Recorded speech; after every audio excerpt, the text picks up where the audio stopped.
Hello friends, welcome back to my channel ருசிக்கலாம். நம்ம இன்றைக்கி பார்க்க போகிற ரெசிபி ரொம்ப சூப்பரான டேஸ்டியான இன்ஸ்டன்ட் அதிரசம். இந்த அதிரசம் செய்கிறது ரொம்ப ஈஸிங்க. ஆனால் நம்ம நார்மலாக செய்கிற அதிரசம் மாதிரி ரொம்ப டேஸ்ட்டாக வரும். அதுக்கும் இதுக்கும் டிஃப்ரென்ஸே இருக்காது. அவ்வளோ நல்லாயிருக்கும். நார்மல் அதிரசம் செய்கிறதுக்கு முன்னாடியே மாவெல்லாம் பிசைஞ்சு வச்சு புளிக்க வைப்பாங்க. அப்படிலாம் எதுவுமே செய்ய வேண்டாம். இதை ரொம்ப ஈஸியாக பண்ணிடலாம். வாங்க இப்போ எப்படி செய்யலான்னு பார்க்கலாம். அதுக்கு முன்னாடி நம்ம சேனலை இப்போ தான் நீங்கள் ஃபஸ்ட் டைம் பார்க்குறீங்கன்னா மறக்காமல் சப்ஸ்கிரைப் பண்ணி பக்கத்தில் உள்ள பெல் ஐக்கானை கிளிக் பண்ணி அதில் ஆளுங்கிற பட்டனையும் கிளிக் பண்ணிக்கோங்க. அப்போ தான் நம்ம ஃபியூச்சர் ரெசிபீஸ்லாம் உங்களை தேடி வரும். இப்போ இந்த ரெசிபி செய்ய தேவையான பொருட்கள்லாம் பார்த்துடலாம். அரிசி மாவு 1 கப், வெல்லம் அதாவது நான் அச்சு வெல்லம் எடுத்திருக்கேன் 1 கப், ஏலக்காய் தூள் 1/4 டீஸ்பூன், எண்ணெய் 1 கப். வெல்லத்தை நல்லா பொடி பண்ணதுக்கப்புறம் அளந்து எடுத்துக்கோங்க. அப்போ தான் கரெக்டாக வரும். அப்புறம் இந்த ரெசிபிக்கு முக்கியமான ஒரு விஷயம் என்ன அப்படின்னா, மெஷர்மெண்ட் ரொம்ப கரெக்டாக இருக்கணுங்க. அப்போ தான் உங்களுக்கு பர்ஃபெக்டாக வரும். இப்போ நான் 1 கப் அளவு அச்சு வெல்லத்தை நல்லா நுணுக்கி எடுத்திருக்கேன். இந்த மாதிரி நுணுக்கி எடுத்துகிட்டு அதே கப்பில் 1 கப் அளவு தண்ணி சேர்த்து இப்போ இதை நல்லா கொதிக்க வச்சு இதை நல்லா கரையட்டும். அது வரைக்கும் நம்ம வெயிட் பண்ணுவோம். அளவு ரொம்ப முக்கியம். கொஞ்சம் கூட குறையன்னு சேர்த்துடாதீங்க. கரெக்டாக நுணுக்கி கரெக்டாக சேர்த்துக்கோங்க. அப்போ தான் உங்களுக்கு கரெக்டாக வரும். இப்போ இந்த அளவுக்கு நல்லா கரைஞ்சி வந்ததும் இப்போ இதை நம்ம ஃபில்ட்ரு பண்ணிக்கலாம். ஏன்னா அதில் கொஞ்சம் தூசி இருந்துச்சுன்னா அதை நம்ம எடுத்துடலாம். அதுக்கு தான் இந்த மாதிரி ஒரு ஃபில்ட்ரு வச்சு நல்லா ஃபில்ட்ரு பண்ணிக்கோங்க இதை. இப்போ இதை ஃபில்ட்ரு பண்ணதுக்கப்புறம் நீங்கள் எந்த கப்பில் வெல்லம் தண்ணி எல்லாம் எடுத்தீங்களோ அதே கப் அளவில் 1 கப் அளவு அரிசி மாவு எடுத்துக்கோங்க. எடுத்துகிட்டு இதில் நல்லா சேர்த்துட்டு இப்போ இதை நல்லா நம்ம மிக்ஸ் பண்ணி விட்டுக்கலாம். முதல்ல ஃபஸ்ட்டு லைட்டாக நல்லா மிக்ஸ் பண்ணிக்கோங்க. மிக்ஸ் பண்ணதுக்கப்புறம் அடுப்பை ஆன் பண்ணிக்கோங்க. இப்போ இதை நம்ம நல்லா மிக்ஸ் பண்ணிக்கலாம்.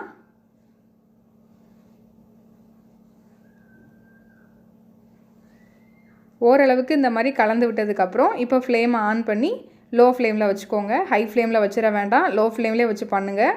இந்த மாதிரி நல்லா மிக்ஸ் பண்ணி விட்டுட்டே இருங்க. நல்லா எல்லாம் ஒன்று சேர்ந்து திரண்டு வரணும். இப்போ தனித்தனியாக இருக்கிறதெல்லாம் ஒன்று சேர்ந்து ஒரே மாவாக வரும். அந்த அளவுக்கு நல்லா மிக்ஸ் பண்ணி விட்டுட்டே இருக்கணும். அவ்வளோதான். நான் சொன்ன அளவு மட்டும் நீங்கள் கரெக்டாக ஃபாலோ பண்ணிங்கன்னா கண்டிப்பாக உங்களுக்கும் இந்த அதிரசம் ரொம்ப சூப்பராக வரும்.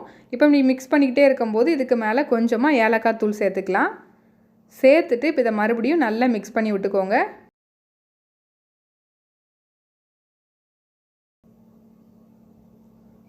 இந்த மாதிரி எல்லாம் ஒன்று சேர்ந்து வர வரைக்கும் நல்லா மிக்ஸ் பண்ணி விட்டுட்டே இருங்க. ரொம்ப ஈஸிங்க. ஆனால் இந்த அதிரசத்துக்கும் நீங்கள் நார்மலாக வீட்டில் எல்லா பழைய காலத்தில் செய்வாங்கள்ல அந்த அதிரசத்துக்கும் கொஞ்சம் கூட வித்தியாசம் இருக்காது. அதே மாதிரி டேஸ்ட்டில் தான் இருக்கும். கண்டிப்பாக ட்ரை பண்ணி பாருங்கள். ரொம்ப ஈஸியான ரெசிபி, ரொம்ப டேஸ்ட்டாகவும் இருக்கும். இப்போ நல்லா இந்த கெட்டியானதுக்கப்புறம் இதை ஆற வச்சிடலாம்.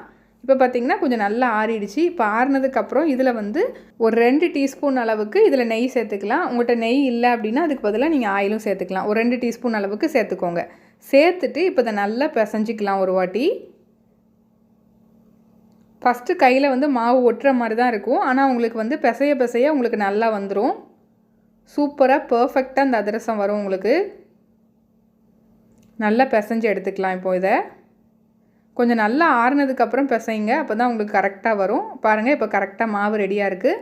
இப்போ ஒரு வாழை இலை அப்படி இல்லைன்னா இந்த மாதிரி ஒரு கவர் எடுத்துக்கோங்க. கவர் எடுத்துகிட்டு அதுக்கு மேலே லைட்டாக எண்ணெய் இல்லைன்னா நெய் தடவிட்டு இதிலேருந்து ஒரு குட்டி சைஸ் பால் அளவுக்கு மாவு எடுத்துக்கோங்க. எடுத்துகிட்டு இப்போ இதை நல்லா உருட்டிக்கோங்க. இந்த மாதிரி ஒரு பால் மாதிரி நல்லா உருட்டி எடுத்துகிட்டு இப்போ அதில் வச்சு நம்ம லைட்டாக தட்டிக்கலாம். ரொம்ப சப்பையாக தட்டாதீங்க, ரொம்ப தின்னாக தட்டாதீங்க. கொஞ்சம் திக்காகவே தட்டிக்கோங்க. அப்போ தான் நல்லாயிருக்கும் அதிரசத்துக்கு.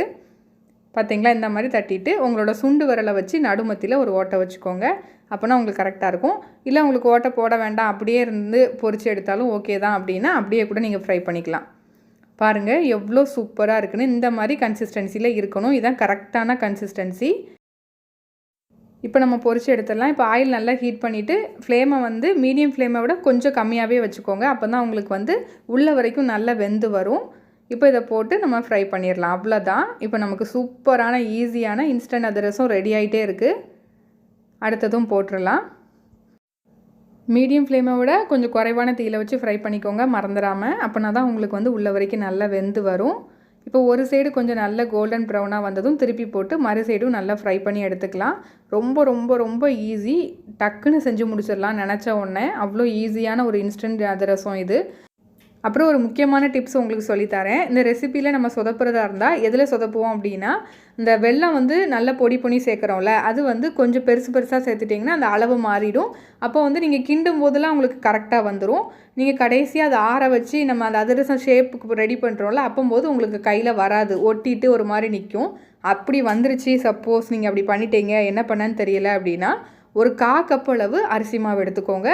எடுத்துட்டு 1/4 கப் அளவை விட கொஞ்சம் கம்மியாக நல்லா கொதிக்க தண்ணியை வந்து அதில் சேர்த்துக்கோங்க அந்த அரிசி மாவில்.